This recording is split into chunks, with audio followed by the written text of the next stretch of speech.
And then magpipilit niya. Tapos may malapit ang bahay. Ito lang lang. Pag-take is right.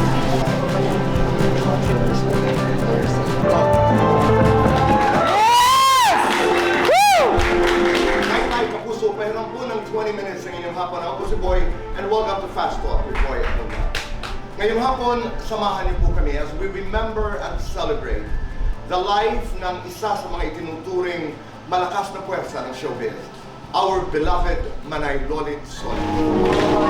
Ay, Manay. Ay, wow.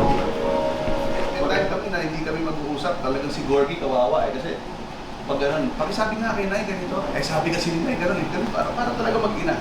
No. And then, ang madali lang din, pag tinambing mo na siya, okay na.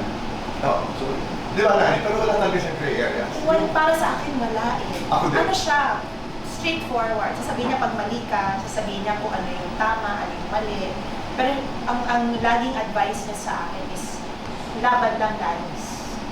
Stick it out through thick and thin.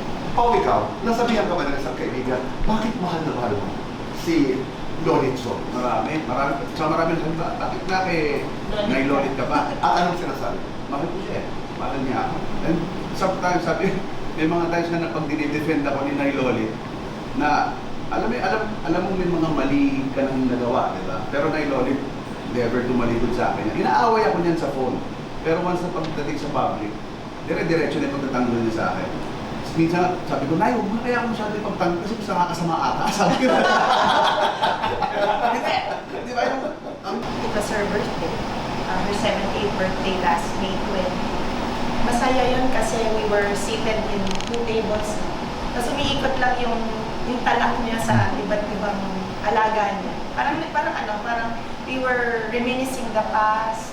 Parang it was one way na parang nagbibilin siya sa amin. Pero what is most memorable, pinakita ko sa'yo kanina, was her last text message, still my phone, is Mother's Day. It's very memorable kasi my biological mom passed away Mother's Day also. At ang nakalagay doon sa text message niya, ipagtatanggol kita dahil mahal kita, promising. So that really, hindi ko buburahin yan.